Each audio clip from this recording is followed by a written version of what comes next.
Good morning, welcome to Sunfire Designs. Today I'm going to show you how to make your own pigment paste using Part A resin and some mica powder.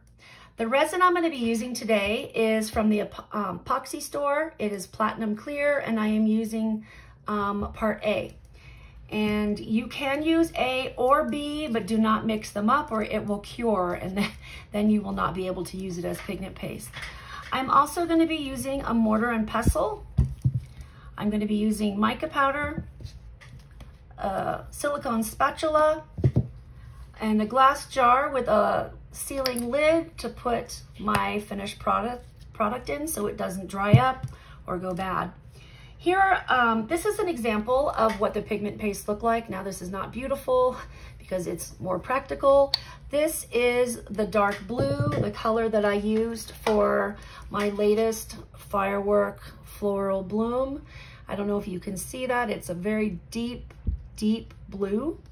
And what I did was I mixed up blue mica powder and I added some black to make it darker because I wanted it to be darker than what I was, the mica powder that I had. I wanted to have a nice dark blue. I have also made this very deep kind of moss green, and this is like a burgundy color, and this one is a deep purple. So it's kind of hard to see the colors because they are so dark. So it just depends on what color of mica powder you use to determine what you're going to end up with. If you want to have a darker color, you can add some black to it. If you want to have a lighter color, you can add some white mica powder. So you can combine two different mica powders to get a different color altogether. It's entirely up to you what you do. All right. So I'm going to start off and I am going to add just a little bit of this Part A resin. It's going to take it a second to get down here because this is a big, big jug of stuff I don't use anymore. All right, and I'm just going to pour however much of the pigment paste I want to make. I'm just going to pour that much of the Part A resin in the bottom. So I poured a pretty good amount. I'm going to make a nice amount of it because I'll stick it in this jar and use it again. The next thing that you're going to do is you're going to take and you're going to add your mica powder. And I did add quite a bit, probably more resin than I needed to have because you do need this to make a paste. You don't want it to be super, super runny. So I'm probably going to use a lot of mica powder. So I'm going to start off with 3 big spoons. You can make less. I just poured a lot of more resin in there than I meant to. So we're going to have a pretty big batch. So then what you're going to do is you're going to take and you're going to grind it up using your mortar and pestle. I got this mortar and pestle at TJ Maxx. I think it was $6. So you can find them pretty inexpensively. You can see this kind of glomps together. It makes a big blob. You do want to add the mica powder second, otherwise you'll end up with powder on the bottom of your bowl and it won't incorporate well. So I just take and I just kind of grind this in and stir it up really well because you want to make sure that it is really, really incorporated into the resin. And it doesn't take that long. Some people, I have seen videos of people doing this and they stir for 5 minutes or whatever. And I find that you don't need to stir that long. You just need to stir long enough that you don't have any clumps of mica powder and that it looks pretty good. Now at this point, if you wanted to make sure you had enough pigment in there and that you liked the pigment, you could take it and you could put it in a little bit of resin and see if you like it, or you can just go ahead and add it to your jar. And if you need to change it at any point, like you start using it and you think it needs to be darker, you can always remove it, put it back in here, add some darker mica powder. You could probably even put it in here and stir it up and then it would work okay that way too. It just works a little bit better if you can grind it up in here and make sure that it's all incorporated really well. Now, I believe this is done, so what I'm gonna do is I'm just gonna take, and I got this at Walmart at Christmas time. You can tell it's got a Christmas pattern, but I had never thought about using a giant silicone spatula. I always think about my tiny stuff that's meant for resin, but you can absolutely use kitchen silicone tools and bowls and whatever you find for your resin. And it cleans up just the same way your silicone mold does. So you can either wipe it up with baby wipes and alcohol, or you can let it cure. Now in this case, it's not going to cure because it doesn't have that part B in it. But if you were using the spatula for something that was going to cure, you could just leave it on there and let it cure. So now that I've got most of that off there, you're not going to get it perfectly. I'm going to go ahead and put it into the jar, and I know it's going to be kind of hard to see because my bowl is in the way.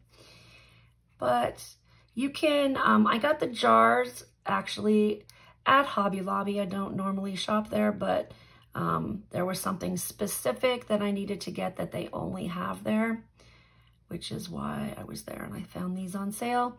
I'm sure you could get something similar or identical at Michael's or Joann or online on Amazon or wherever you like to shop.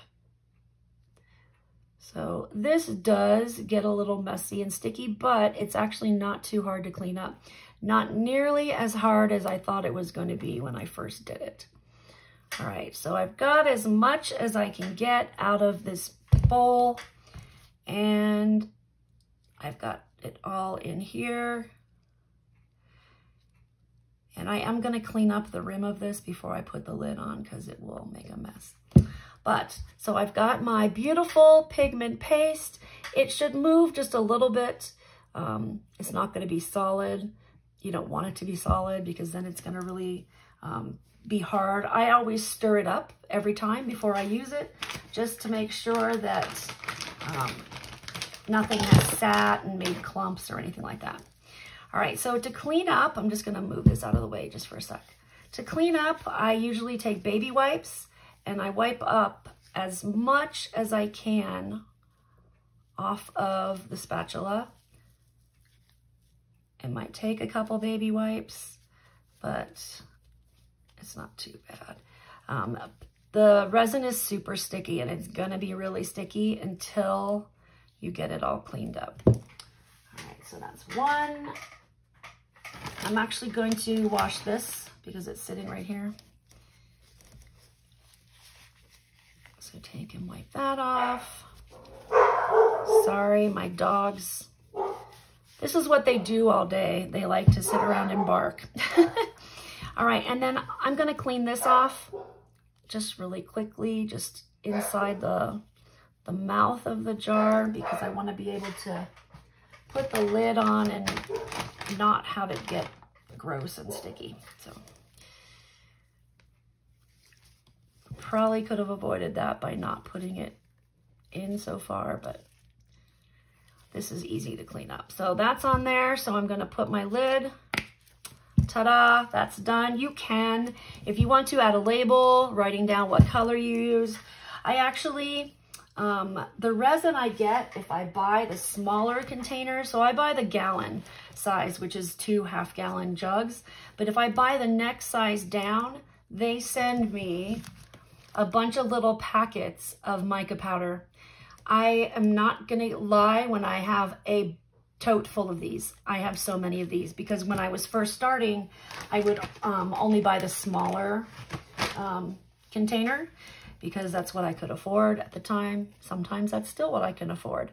So it came with a bunch of supplies, and that is the Jan Chun resin that I was buying, or that's the one I use mainly. So I have a ton of those. And so I just use them to make pigment paste, because then I don't have to use the ones that I spent money on. I mean, I guess I did spend money on on them, but I didn't specifically spend money on them, because I have some resin products like the mica powder, some of them that I've ordered from eye candy that are very specific, and I don't want to use them to make pigment paste. All right, so this is a little harder to get out. I did get most of it out. Now what I'm going to do is I am going to take some alcohol, and I'm going to continue using the baby wipes, but I'm going to add alcohol to them. So I'm going to spray some alcohol in here, on here, and on the spatula. And it's okay if it drips on my silicone mat, because that probably needs to be clean as well. Okay, and so you just wipe it all off. And then the final step, what I do for these is I take and I wash them with soap and water. I actually have a little bucket from Ace Hardware that I keep by my resin stuff. And whenever I'm done using a mold or any of my supplies that I need to wash, I just toss it in the bucket, and then I wash the dishes in the bucket a couple times a week. So whenever I'm needing to have them, I do have enough stuff that I don't need to wash it every day. All right, so I'm almost done with this, and then I'll be good to put it in my bucket and go and wash it. So there we go. You can hardly see that there was even ever any pigment in there, ever. So hope this is helpful and that you enjoyed it. Please let me know in the comments if you have any questions about this. You can do it with any type of mica powder. It will work with any of them, and you will end up with a beautiful pigment paste that you can use for your resin products. Thanks for watching. Have a great day. I'll see you next time.